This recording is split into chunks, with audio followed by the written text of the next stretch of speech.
오늘은 여러분 공간 대비 이제 20% 오늘부터 지난 수요일도 마찬가지지만 이번 주일부터 20% 이상 모일 수 있게 되었어요. 코로나를 통해서 우리가 정말 소중한 게 뭐냐? 예배가 소중하다. 현장 예배가 이렇게 소중한 줄을 우리가 몰랐지 않습니까? 어디에서나 우리가 주님을 만날 수 있어요.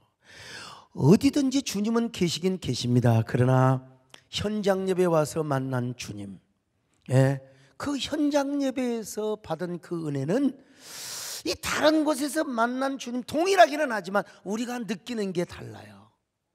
어디서나 우리가 예배드려, 가정에서도 예배드릴 수 있고 다 드릴 수 있지만, 그러나 예배당에 와서 하나님의 거룩한 전 앞에 와서 예배를 드리는 그 느낌, 똑같은 주님이지만 정말 이 현장 예배를 통해서 만난 주님이 얼마나 소중한가를 우리가 다시 깨닫게 됩니다.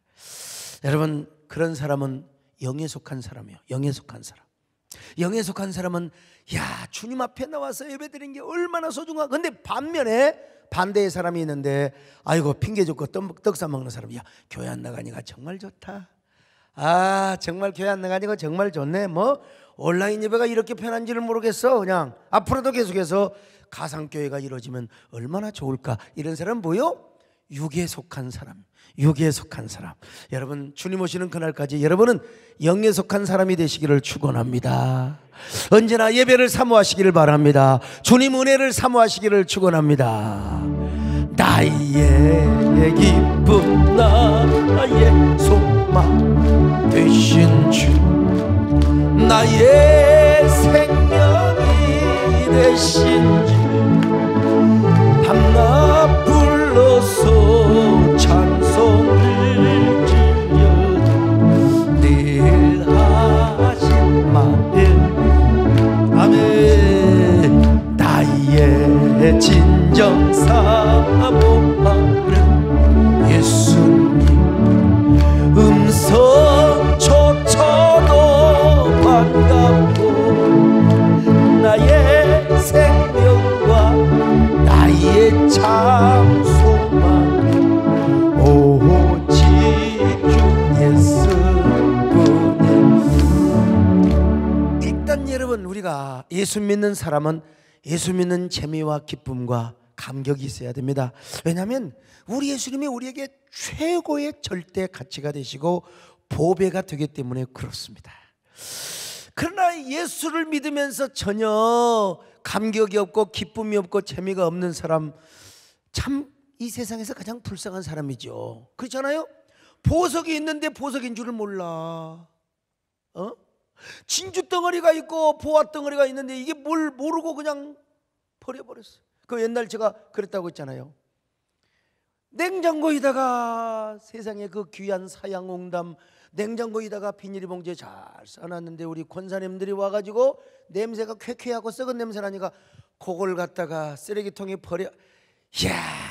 내가 그때 그 어쩔 겁니까? 또 내가 뭐라고 물어내라고 하겠어요. 근데 참 불쌍하니 모르니까. 예수를 믿으면서 예수님이 보화인 줄을 모르는 사람은 얼마나 불쌍한 인생입니까? 그러니까 이런 사람은 도대체요, 교회 나와도 교회 나오나 온라인 예배를 드리나 전혀 구분이 없는 사람입니다. 예수를 믿어도 감격이 없고 예배를 드려도 봉사를 해도 재미가 없어요. 이유는 딱 하나냐? 이유는 딱 하나인데 뭐냐면 그건 은혜가 없으니까 그래. 은혜. 여러분, 은혜가 넘치는 사람은 신앙생활이 재미있습니다. 기쁨이 넘칩니다. 그리고 봉사가 쉬워요. 봉사하는 게 왜 이렇게 쉽고 재미가 있고 그리고 그냥 얼마나 즐거운지 알 수가 없습니다. 행복해요. 신앙생활 자체가, 교회생활 자체가. 그리고 내 속에서 막 단물 나는 샘이 넘칩니다. 그러나 은혜가 없는 성도는 신앙생활이 참 힘들어요. 기쁨도 없고 재미도 없어요. 그러니까 맨날 불평불만이요. 아니 왜 그렇게 불평이 많은 사람은요, 이건 중직자도 은이 떨어지면 누가 신방을 가랬어 뭐했어요. 괜히 찾아가서 차 한잔 마시자고 하면서 그 사람 병들게 하는 사람, 나 정말 웃기는 사람들을 가끔 봅니다. 그런 걸 보면서 저건 진짜 사명감에 충만한 사람이야. 마귀가 사명감을 줘가지고 너만 병들기 너무 억울하잖아. 가서 딴 사람도 병들게 해. 근데 그냥 내 몸이 힘들고 무겁고 그런데도 불구하고 가서 전도하고 양육하고 이러면 그게요, 그런데도 재미가 있고 보람이 있어요. 이유가 딱 하나 있어요. 은혜가 넘치기 때문에 그래요. 은혜가 없으면 맨날 불평 불만밖에 없습니다. 이런 사람은 뭐요? 성경에서 애찬의 암초라고 이야기하고 있습니다. 유다서 1장 12절을 같이 보실까요? 시작. 그들은 기탄 없이 너희와 함께 먹으니 너희의 애찬의 암초여, 자기 몸만 기르는 목자여, 바람에 불려가는 물 없는 구름이여, 죽고 또 죽어 뿌리까지 뽑힌 열매 없는 가을 나무여. 자, 여기 보세요. 너희의 애찬의 암초요. 애찬의 암초. 이런 사람은 교회 와서 맨날 뭔만 하고 다니느냐면 돌만 캐고 다녀. 돌만 캐고 다녀. 교회 와서 다이아몬드, 진주, 보석을 캐야지요. 우리의 보화 되시는 예수님을 발견해야지요. 그 애찬의 암초는 맨날 돌 씹는 사람이나 밥 먹다가 돌 씹어요. 돌 씹어갖고 싸우죠. 싸워. 돌도 한두 번 해야지. 계속 씹어봐요. 아무리 부부 사이 좋아도 교회 와가지고 여러분 은혜를 받아야죠. 교회 와가지고 여러분 은혜와 기쁨이 넘쳐야죠. 근데 맨날 뭐가 또 싸울 거리가 없나? 누구 좀 시비 걸 사람 없나? 누구 트집 잡을 사람 없나? 그래서 여러분 은혜가 떨어지니까 교회가 쌈박질이 나고 분열을 하고 깨지는 것이죠. 여러분, 우리 속에는 언제나 하나님의 은혜가 가득할 수 있기를 축원합니다. 그냥 은혜가 넘칠 수 있기를 바랍니다. 우리 안에 막 기쁨이 가득하시기를 바랍니다. 할렐루야. 주 예수 사랑 기쁨 내 마음속, 내 마음속, 내 마음속. 주 예수 사랑 기쁨 내 마음속, 내 마음속에 있네. 나는 기뻐요, 정말 기뻐요. 주 예수 사랑 기쁨 내 마음에. 나는 기뻐요, 정말 기뻐요. 주 예수 사랑 기쁨. 그런 의미에서 우리 그리스도인은 자신의 내면 세계를 잘 관리해야 한다고 그랬어요. 그러기 위해서 우리 내면 세계를 들여봐야 된다고 그랬어요. 내 마음은 마음밭이 어떤 사람인가? 마음밭이 싸가지가 없으면 안 돼요. 마음밭이 좋아야 돼요. 돌짝밭이 되면 안 돼요. 그리고 길가의 밭도 안 돼요. 가시나무에 그 가시던 뿔밭도 안 됩니다. 옥토가 돼야 돼요. 옥토. 주여, 내 마음밭이 언제나 좋은 땅이 되게 하여 주시옵소서. 예? 그런가 하면 우리 안에요 두 법이 존재한다고 했잖아요. 그것은 바로 생명의 성령의 법이요, 또 하나는 죄와 사망의 법이요. 나는 누구를 따라 살고 있는가? 무엇을 따라 살고 있는가? 맨날 죄와 사망의 법을 따라서. 내가 이렇게 흉을 보면 안 되지만 며칠 전에 저희 집사람하고 저하고 대판 싸움이 있다. 어젠가죠. 아니 신방을 갔다 왔더니 왜 내 방을 다 치워놔가지고 중요한 거 지금까지 찾고 있어요. 지금 못 찾아요. 근데 우리 집사람은 괜히 핑계대는 거예요. 그냥 이재훈 전사님이 내 방 들어오제 권영 원장님 들어가지고 얼마나 흉을 보겠느냐. 그거는 당신 흉 안 봐. 내가 내 스타일로 살아가니까 제발 좀 방 좀 치우지 말라. 나 이거 다 앞으로 한 번 치우면 나 이제 심장 터져 죽는다. 여러분 언제 제 방 사진 좀 안 보여드릴게요. 저는 자다가도 깨어서 뭐 하면 딱 메모하고 이렇게 지저분해요. 그냥 내 스타일이야. 어쩔 수가 없어. 근데 그 방 이걸 다 지워버렸어요. 근데 우리 집사람 뭐라고 하냐면 생각해서 그랬다는 거예요. 생각해서 자기 쪽팔리고 말이야. 권장님 들어와가지고 맨날 얼마나 욕을 하겠느냐. 그건 지 생각이요, 자기 기준이야. 그러니까 보세요, 나는 이렇게 제가 해놓은 설교 자료들 준비한 것들 전부 다 지워버렸으니 이래도 여러분이 우리 마누라 편들겠습니까? 또 이따 나가면서 사모님 저희들이 있잖아요. 이게 누구냐면 저의 원수입니다. 원수. 우리 집사람이 어제 원수였는데 자기는 자기 깐에 나를 사랑하고 나를 생각했어. 뭔지라고 그러니까 한다고 했지만 결국은 보여 바로 나의 원수요. 원수는 너희 집구석에 있느니라 성경에서 그랬잖아요. 열 터져가지고 내가 열 터져가지고 내일 철학이던데 이게 내가 잠을 못 자면 오늘 어떡하느냐고 말이요. 정말 하나님, 막 밤 1시가 되고 2시가 되는데 집사람 미워가지고 욕이 나오는데 그것도 내가 참아야 되잖아. 그래서 제발 방 좀 치우지 말라고 오늘 또 약속을 했어요. 근데 이게 또 몇 년이 갈지는 몰라요. 또 이게 뭐냐, 우리가 말이요 뭐 자기 도덕, 자기 뭐 대단한 자기 공명심, 자기 의를 가지고 하나님을 기쁘게 한다고 도덕군자가 하나님을 기쁘게 합니까? 여러분, 오히려 그거는 하나님 앞에 원수가 돼. 의인은 없네, 하나도 없어요. 우리 집사람이 나한테 잘한다고 방을 치웠지. 근데 지금까지도 분이 안 풀렸다니까요. 왜 치워? 왜? 내가 우리 미애한테도 분명히 얘기했습니다. 너는 절대로 앞으로 내 방 치우면 내가 네 얼굴 안 본다.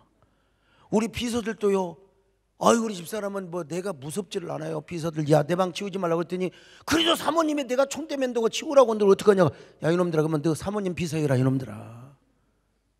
이게 뭔 줄 아세요?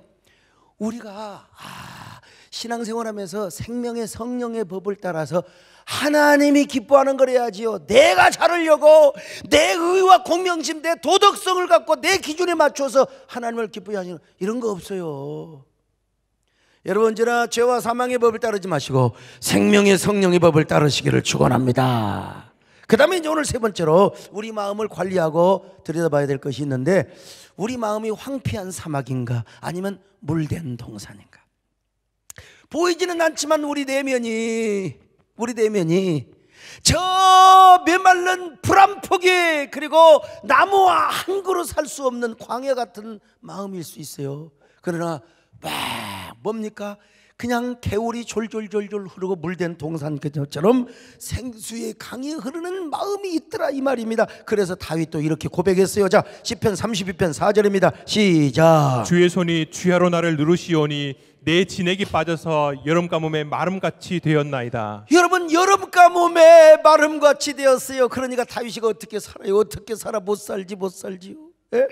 여름 가뭄에 막 땅이 쫙 갈라진 모습을 본 적이 있습니까? 가뭄이 오면 막 댐도 말라버려. 요즘은 이제 길이 뚫렸는데 옛날에 소양강으로 가는 저기 오색 그리냐드 가고 뭐 속초 가려면 옛날 그 소양강 길로 막 그냥 굽이굽이 갈라지는 그 길이 있어요. 그게 가뭄이 오면 소양강 댐의 상류도 말라가지고 이제 쫙쫙 벌어지는 것을 봅니다.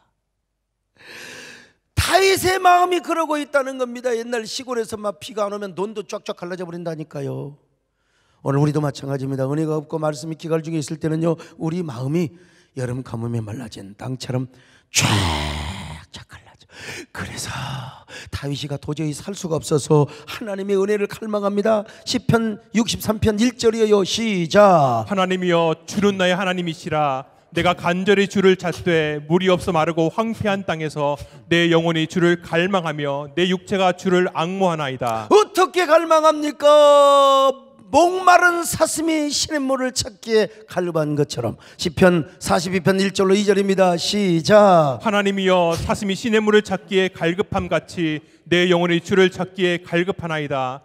내 영혼이 하나님 곧 살아계시는 하나님을 갈망하나니 내가 어느 때에 나아가서 하나님의 얼굴을 배울까. 이 본문을 이야기할 때마다 여기서 사슴은 암사슴으로 표현되어 있어요. 이 암사슴이 새끼를 뱉네. 여자분들 애 베면 몸이 무겁잖아요. 아무리 들씨는 사람도 8개월 9개월이 되면 이렇게 걸어갑니다. 아이고, 쌍둥이 배. 옛날에 김영희 집사 보면 쌍둥이를 베가지고 목사님 안녕하세요. 이렇게 짐승이건 사람이건 애를 베면 몸이 무거워요. 그런데 몸이 무거운데 그때는 주로 4월달 5월달 건기야. 건기. 물이 없어. 또랑물이 다 말라버렸어. 가지고 이제 웅덩이에 응달지역에 깊은 응달지역에 물이 있어요. 저 응달지역이 있어요. 근데 저기에는 반드시 누가 숨어 있느냐? 맹수들이 숨어 있어요. 맹수들의 발자국을 보시라고요. 맹수들이 숨어 있어. 그러다가 이제 딱 물을 마실 때 맹수들이 와서 가서 사슴을 잡아먹는데, 중요한 건 이게 숫사슴은 달리기를 잘해. 숫사슴은 달리기를 잘하는데 이게요, 암사슴은 배가 불러가지고 달리기를 못해요. 잡혀먹어요. 그래서 암 샀으면 새끼를 보호하기 위해서 목이 말라도 어지간하면 참아. 저런 깊은 웅덩이에 가지를 못합니다. 왜? 자기도 죽고 새끼도 죽으니까.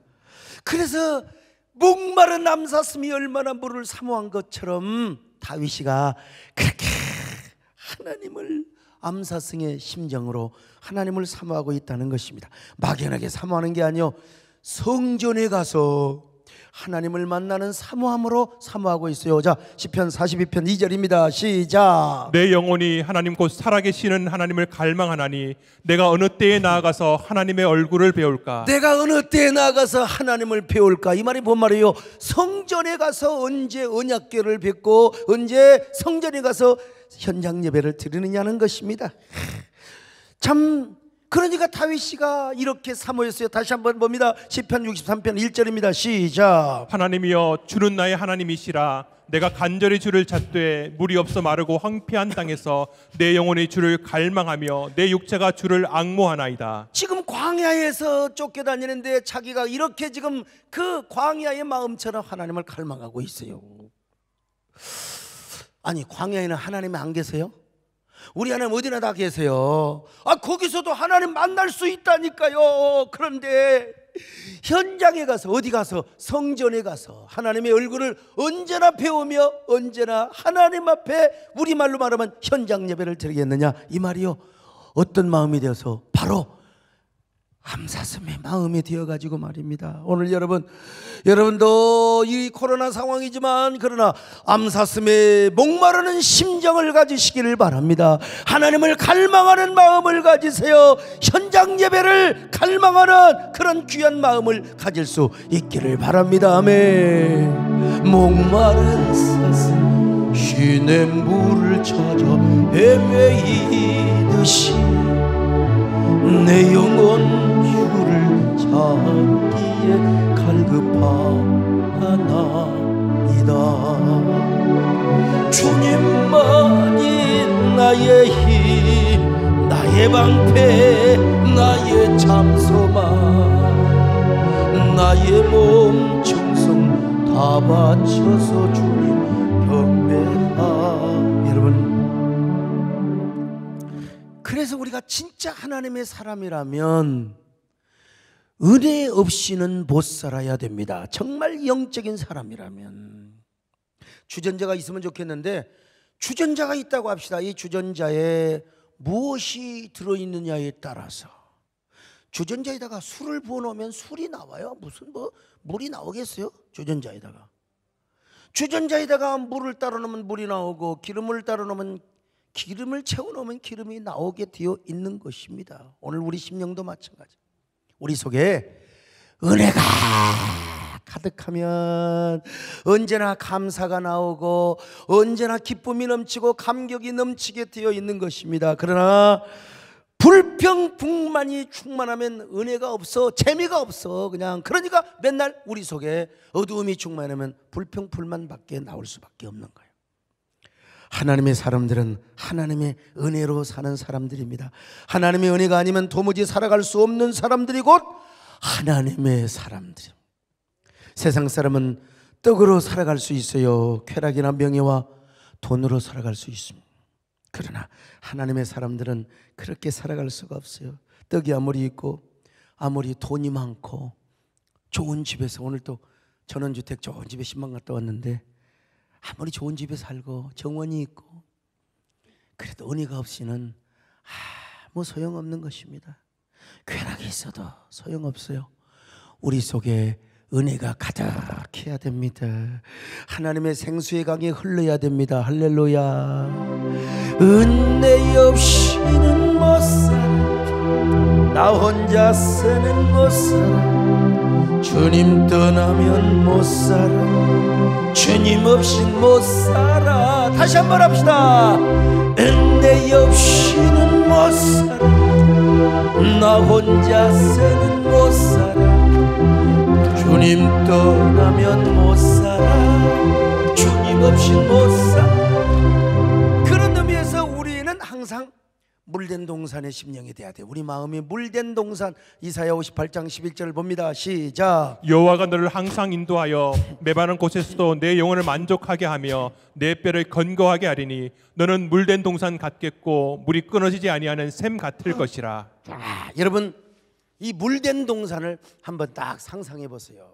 이스라엘의 사막이나 그 주변의 광야들은 이거 정말 거의 뭐 풀 한 폭이 살아봤자 뭐 시띠나무 같은 거, 은근기밖에 같은 거 없어요. 가시나무, 과일나무는 절대로 자랄 수가 없어요. 그래서 이집트에서 이스라엘까지 시내 광야를 차를 타고 쭉 가다 보면 보이는 게 뭐냐? 바로 시띠나무입니다. 저게 저 시띠나무예요. 저게 아카시나무 같은 나무입니다. 근데 이제 가끔 종려나무가 보일 때가 있어요. 광야를 가면서요. 저 종려나무가 보이는데 거기는 반드시 뭐가 있느냐? 오아시스가 있습니다. 저 속에 물이 보세요. 저 반드시 저 오아시스가 있게 되는 겁니다. 물된 동산은 한마디로 말해서 오아시스가 있거나 강을 끼고 있는 동산을 말하고 하는 거예요.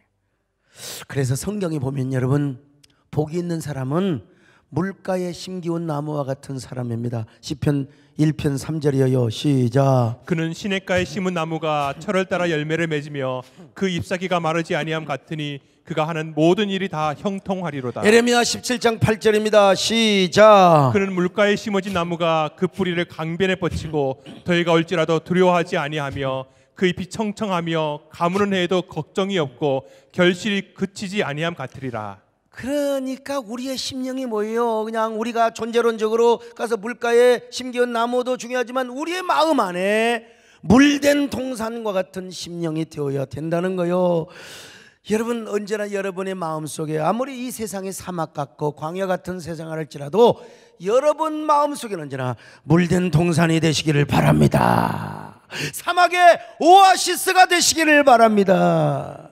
그런데 오늘 성경에 보니까, 오늘 본문을 보니까 우리 안에 오아시스를 넘어서 생수의 강이 흘러넘치게 될 것을 말씀하고 있어요. 자, 오늘 37절로 38절 봅니다. 시작. 누구든지 목마르거든 내게로 와서 마시라. 나를 믿는 자는 성경의 이름과 같이 그 배에서 생수의 강이 흘러나오리라. 생수의 강이 우리 안에서 막 생수의 강이 막 흘러야 된다는 거예요. 생명강이 창일하게, 도도하게, 도저하게 흐르게 된다는 거예요. 그러기 위해서 우리가 먼저 해야 될 일이 뭐냐? 바로 영적인 목마름을 느껴야 된다는 것이죠. 누구든지 목마르거든 내게로 와서 마시라. 내게로 와서 마시라. 그런데 목마름을 느껴야 돼요. 목마름을 느껴야 돼요. 그럴 때 우리 안에 뭐요? 생수의 강이 막 흘러넘치게 될 것이라고 말씀하죠. 생수의 강에 흘러넘치리라.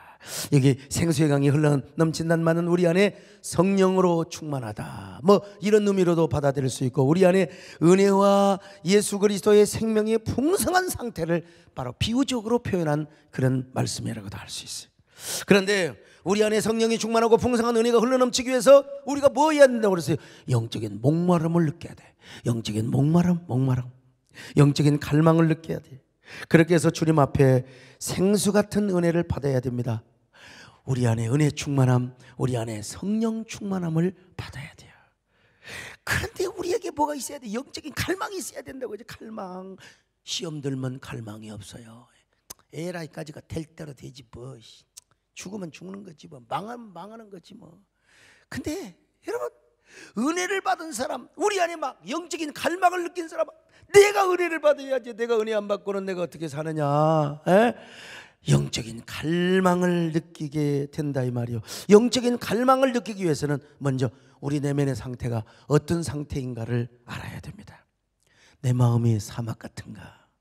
메마른 강야와 같지는 않는가? 주님 떠나면 나의 생명은 헛되지. 우리가 이런 갈망하는 마음을 갖고 은혜 받는 것이 얼마나 중요한지 몰라. 언제나 배부르지만 또 한편에서 갈망을 느껴야 돼요. 그래서 성경에, 아니 찬송가에도 이런 노래가 있지 않습니까? 목마른 자들아 다 내게 이리 와라 이 말이요. 목마른 자들아 다 이리 오라. 이곳에 좋은 샘 흐르도다. 수 없을지라 이 셈에 오면 아마 쉬겠네 이 셈에 그냥 요 정도 합시다. 그냥 더 얘기하고 싶은데 제가 백암교회 시절 차인벨을 옛날에 켰잖아요. 차인벨 기억하시죠? 차인벨.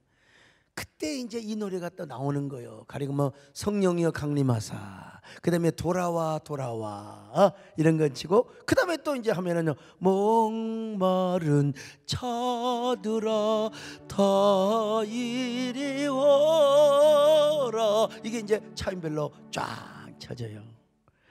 제가 이 찬송을 틀어놓고 한 절반만 올려도 돼요. 한 5나 6이나 올리면 되는데 그냥 10을 틀어놔버려 그냥. 그래서 주일 나지만 그러다가 이제 다음 대 해가지고 이제 새벽에도 막 그냥 틀어버려요. 그러니까 예수 안 믿는 사람들, 이 마구니 속에서 사는 사람들이 얼마나 열받겠어요. 그러니까 그때는 뭐 전화가 있습니까? 전화도 없지요. 일어나가지고 이제 잠 깨면 진짜 얼마나 성질나겠어요. 그러니까 이 전도사 이 뭔 새끼야 해도 나한테 들리지가 않아. 전화도 없어. 이제 뭐 아침에 와가지고 말이야 차인벨 소리 좀 작게 치라고. 그래도 내 마음속으로 이 사탄아 물러가라. 그리고 또 키우고. 그래서 무릎 꿇고 기도하는 거예요. 주여 저 불쌍한 영혼들을 구원하여 주옵소서. 불쌍한 저 영혼들을 구원하여줘. 오늘 또 내가 어쩔 수 없이 아무튼 간에 어디를 갔더니 그 어른이 또 농담상 그러더라고. 이 마구니 속을까지 목사님이 찾아오셔서 참 대단하시다고. 내가 그랬죠. 불쌍한 짐승들을 구원하기 위해서 내가 어디든지 못 찾아오리까. 불쌍한 짐승을 구원하기 위해서 뭘 어디를 못 간단 말입니까 여러분. 그래서 그때 주야 백암리 주민들이 목마른 자들이 되어서 주님을 갈망하고 돌아오게 하여 주옵소서. 그때가 엊그제 같은데 벌써 제가 이게 중견 목회자가 되고 이제 또 저 7, 8년 저 8, 9년 있으면 또 은퇴 준비한다고. 참 세월이 빠릅니다. 세월이 빨라요. 그러나 지금도 저는 그런 마음을 갖고 살아갑니다. 하나님, 저는 주님이 없이는 살아갈 수가 없어요. 오늘도 내 마음은 광야 같습니다. 황폐한 사막 같습니다. 그러니까 은혜의 담비를 주셔야 됩니다. 내 마음의 오아시스 아니라 내 마음의 강이 창일하게 흐르게 하여 주옵소서. 성령의 강물이 복락의 강수가 흘러넘치게 하시고 내 마음에 저 나이아가라 폭포처럼, 이과수 폭포처럼 그 생명수가 내 마음속에 흘러넘치게 하여 주시옵소서. 갈망이 얼마나 중요한지 뭐예요. 갈망, 디자이어, 갈망. 그래서 주님 앞에 은혜 달라고 기도하는 거예요. 제가 요즘 얼마나 많은 사람을 만납니까? 별 종류의 사람을 다 만나요.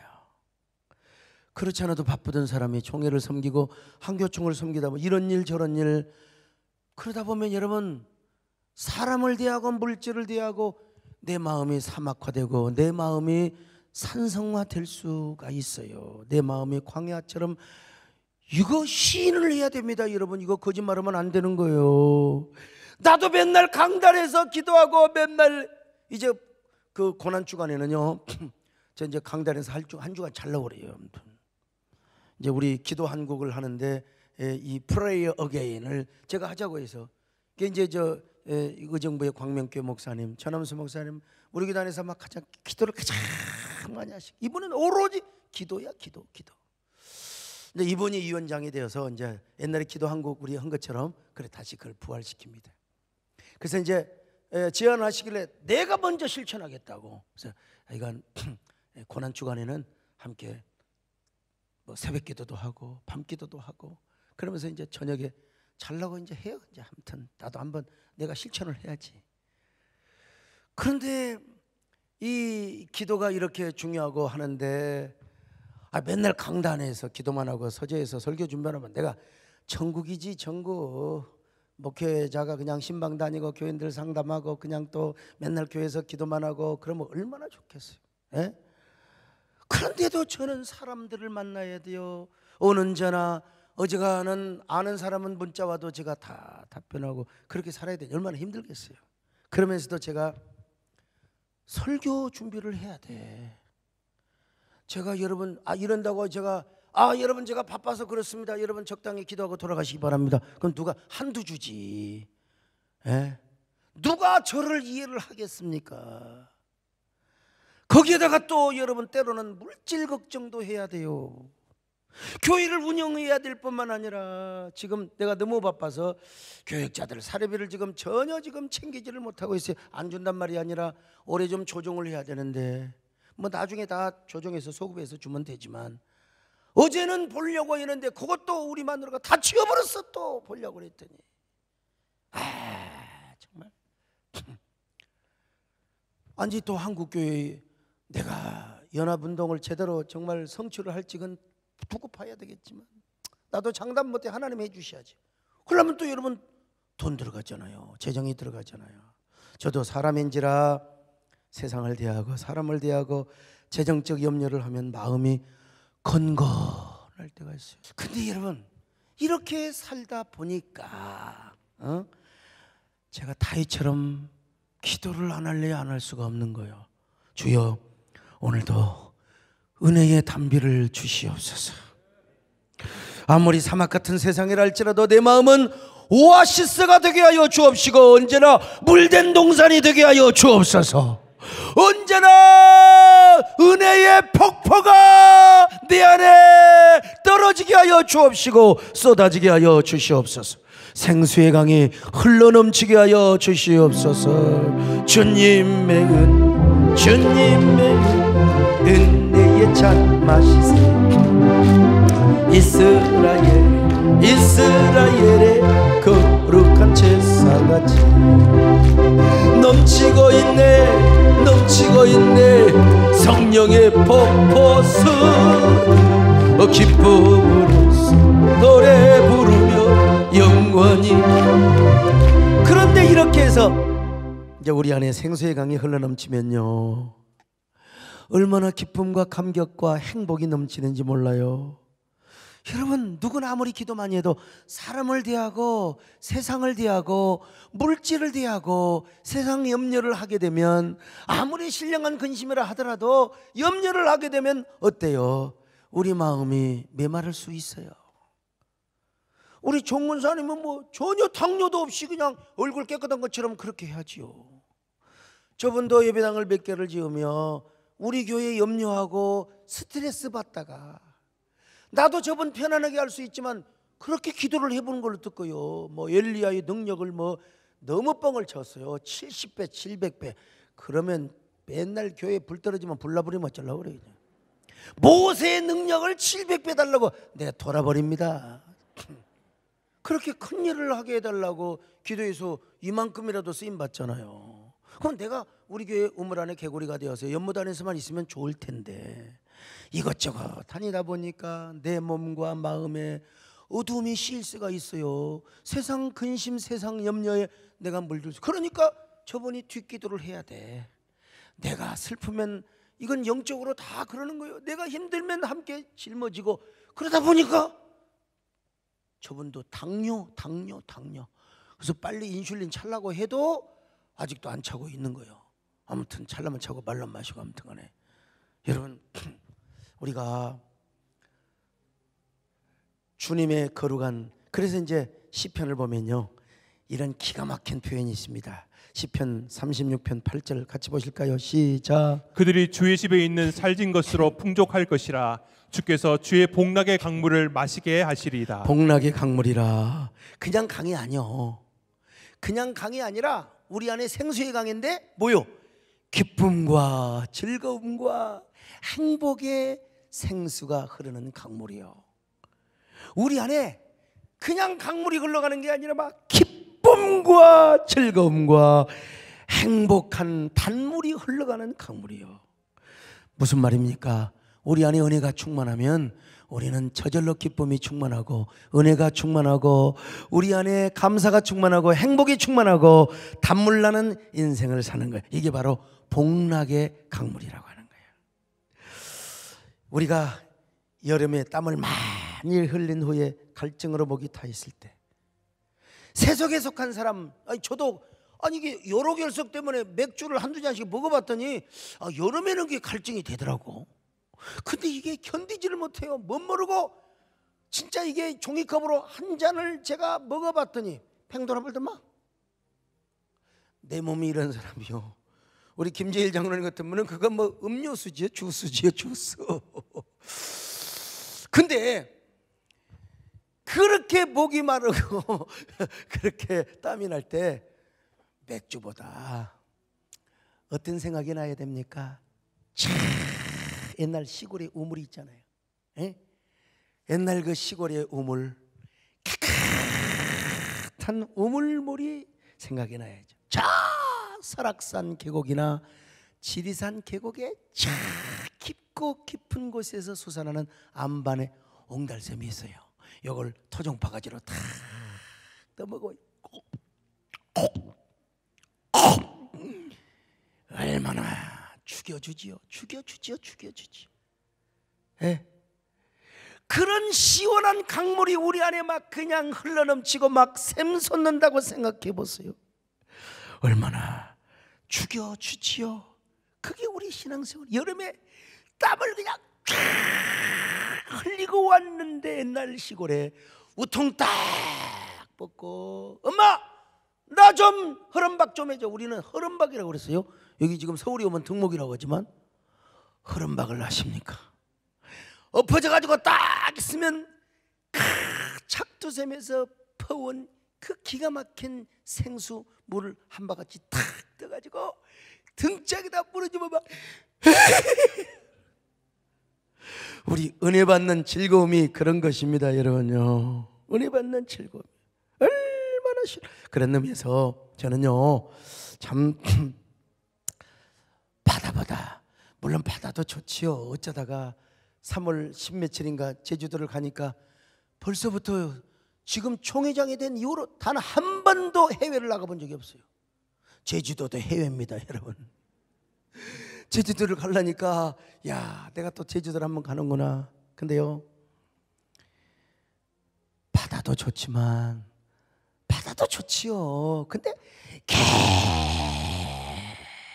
깊은 산골에 가서 이런 계곡에 몸을 담그면 마치 신선이 되는 것 같아. 신선이. 그렇게 좋아. 그렇게 좋아. 어쨌든 그 깊은 계곡에 가서, 제 소원이 하나 있는데 그런 곳에 가서 텐트를 치고 혼자 기거하며 말씀 묵상을 하고 찬양을 하며 시도 쓰고 노래도 만들고, 참 얼마나 좋겠습니까? 은퇴한 이후에 뭐 그런 삶을 살지 모르겠지만, 근데 여러분 중요한 건 그런 생수의 강, 그런 계곡이 우리 안에 있어야 된다는 거야. 절대로 오염되지 않는 깨끗한 복락의 강수, 생수의 강이 우리 안에 흘러넘쳐야 된다는 거야. 지리산에서 가장, 우리나라에서 가장 깊은 계곡이 장생골이라고 하는데, 내가 인터넷에 찾아보니까 안 나오더라고. 내가 잘못 들었는지 몰라요. 그 방송에서 다큐멘터리를 하는데 지리산의 장생골, 이 장상골도 찾아보고, 아무튼 근데 거기 딱 찍었느냐? 거기 뭐가 있느냐? 그 뭐라고더라? 그 뭐 살모사 7.4 또 뭐더라? 그거 그 수달 뭐 다 살아요. 오염이 안 되니까. 근데 거기에 물이 내려오는데 바위에서 물이 퐁퐁퐁퐁 솟아나, 흐르는 게 아니라 퐁퐁퐁 솟아나는, 이게 이런 걸 가리켜서 이제 거의 약수의 수준이죠. 그걸 보여주는데 평생 잊을 수가 없어요. 그래서 이번에 설교 준비하면서 찾아보니까 장생골이 아니야, 안 나와 있어요. 그럼 내가 잘못 들었나? 아무튼 간에 그런 계곡이 있어요. 물이 그냥 퐁퐁퐁퐁퐁 솟아나요. 그 솟아나는 샘물을 떠서 마셔봐요. 얼마나 죽여져요. 그런데 우리 안에 예수 그리스도를 믿고 성령을 의지하며 성령의 샘물을 마시면, 여러분 우리 안에 이러한 샘솟듯한 기쁨과 은혜가 충만할 것이라고 말씀하고 있어요. 자, 요한복음 4장 13절로 14절 봅니다. 시작. 예수께서 대답하여 이르시되 이 물을 마시는 자마다 다시 목마르려니와 내가 주는 물을 마시는 자는 영원히 목마르지 아니하리니 내가 주는 물은 그 속에서 영생하도록 솟아나는 샘물이 되리라. 샘물이 되리라. 근데 이게 샘물만 되는 게 아니라 이 샘물이 뭐요? 창이란 강이 된다는 거요. 자, 요한복음 7장 38절 같이 봅니다. 시작. 나를 믿는 자는 성경의 이름과 같이 그 배에서 생수의 강이 흘러나오리라. 그 배에서 생수의 강이 흘러나리라. 오늘 이 밤에도 여러분 가슴속에 대면에 생수의 강이 막 흘러넘치시기를 축원합니다. 근데 여러분, 우리 안에서만 이렇게 흘러가느냐? 이 성경에 보니까 또 기가 막힌 표현이 있습니다. 그 기가 막힌 표현 한번 볼까요? 아예 주의 거룩한 은혜와 파도와 물결이 막 쓰나미처럼 우리를 몰아가서 우리를 그냥 아예 휩쓸어 버린다는 겁니다. 휩쓸어 버려. 자, 시편 42편 7절 시작. 주의 폭포 소리에 깊은 바다가 서로 부르며 주의 모든 파도와 물결이 나를 휩쓸었나이다. 주의 파도와 물결이 나를 휩쓸어 버렸어요. 지금 다윗은 아마 도망을 다니면서 어느 폭포 앞에, 작은 폭포 앞에 있어요. 그런데 과거에 하나님께서 자신에게 폭포가 아니라 그 은혜와 파도의 물결이 막 그를 막 휩쓸어버린 때가 있었던 것 같아요. 지금 상상 속에서 하나님의 은혜와 파도의 물결이, 은혜의 파도의 물결과 그 파도가 말이요 쓰나미의 파도가 되어서 지금 사도 바울을 덮어버릴 것을 상상하고 있는 것입니다. 여러분, 쓰나미의 영상을 보셨습니까? 일본에 쓰나미가 몰려들고 태국에 쓰나미가 몰려드는 영상. 여러분, 그런 것처럼 하나님의 은혜의 해일이, 하나님의 은혜의 파도가 우리를 휩쓸어 버리면 우리의 존재 자체가 없습니다. 에? 저 망망대해에다가 콜라병 하나 던져놔도 무슨 콜라병의 존재가 있겠어요? 파도에 다 휩쓸려 버리지. 여러분, 우리 하나님의 은혜의 파도가, 물결이 우리를 해일처럼 쓰나미처럼 덮어버리면, 휩쓸어버리면, 옛날 성경에는 음모라도 소이다 그랬어요. 그렇다면 오늘 우리는 여러분 예수님의 은혜에 미쳐버려요. 홀리게 되어버려요. 중독이 되어버립니다. 이런 사람이 어떻게 하나님의 은혜 앞에 계산이 있을 수 있겠습니까? 이해타산이 있을 수 있겠습니까? 무조건 주님 앞에 순종이고 헌신이고 희생입니다. 그것도 모자라면은 우리의 생명까지 드리는 순교도 할 수가 있는 것입니다. 우리가 늘 이럴 수는 없죠. 늘 그러면 얼마나 좋겠어. 그러나 이따금씩 우리가 이런 은혜를 경험해야 됩니다. 하나님 앞에 반항하는 마음이 생기고 불평하는 마음이 생기고 불순종하는 마음이 생길 때쯤이야 하나님의 은혜가 해일처럼, 하나님의 파도가 쓰나미처럼 우리를 덮어버려야 돼요. 오늘 이 코로나 상황 속에서 하나님의 은혜가 우리에게 이렇게 임하게 하여 주시옵소서. 우리를 엄몰하여 주셔서 우리의 존재 자체가 없어져 버리고 구속한 나와 세상은 간 것 없고 언제나 구속한 주님만 보이게 하여 주시옵소서. 아멘.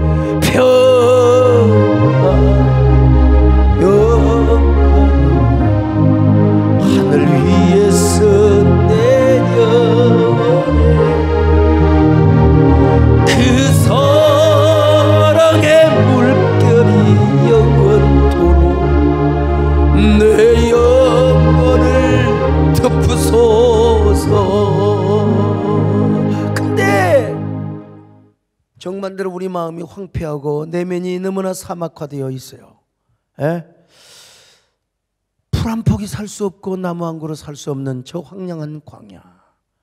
그런데도 내 내면이 골아 빠져갖고 지금 이렇게 병들어서 여름 가뭄의 땅처럼 갈라져 가고 있는데 전혀 몰라. 세상 쾌락에 취해서, 세상 일락에 취해서, 세상 향락에 빠져가지고 세상에, 그러면 어떻게 되겠어요? 이러다가 심장마비로 죽고, 이러다가 교통사고로 죽고, 이러다가 갑자기 암병 들어서 회개할 시간도 별로 없이 우리가 천국에 간다고 생각해 보세요. 예수는 믿었다고 생각합시다. 부끄러운 구원이지. 죽거리 구원이죠. 그래서 우리가 이 땅에 살면서 항상 나의 내면 세계를 돌아봐야 돼요. 나는 내 마음이 물된 동산인가? 창일한 복락의 강수가 흐르고 있는가? 아니면 황폐한 광야 같은 마음은 아닌가? 주여, 은혜의 갈망을 하게 하여 주시옵소서. 주여, 나는 은혜 없이는 살아갈 수가 없습니다. 그래서 이렇게 고백해야 돼요. 주님, 나는 하나님의 은혜 없이는 한순간도 살아갈 수 없습니다. 성령님의 부축 없이는 살아갈 수 없습니다. 주님, 은혜를 주옵소서. 내 마음이 오늘 이 시간 물된 동산이 되게 하여 주옵시고 생수의 강이 철철 흘러 넘치게 하옵소서. 내가 여러분 이 정치 현장에, 교단 정치 현장에 있지만 그래도 하나님의 은혜 영성을 붙잡고 살아가니까 나도 버티고 살아갈 수 있어요.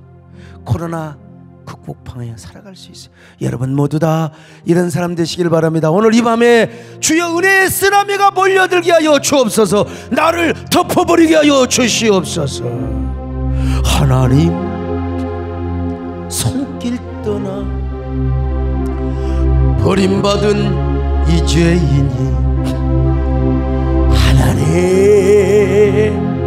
은혜 없이 살 수도 없습니다. 죄악과 욕심으로 병들었던 이 내 몸을 황홀한 이 죄인을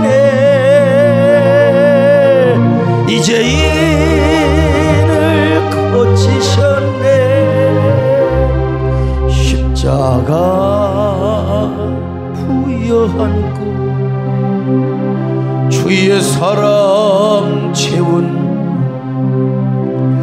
나의 왕 나의 임금 나의 사랑 드림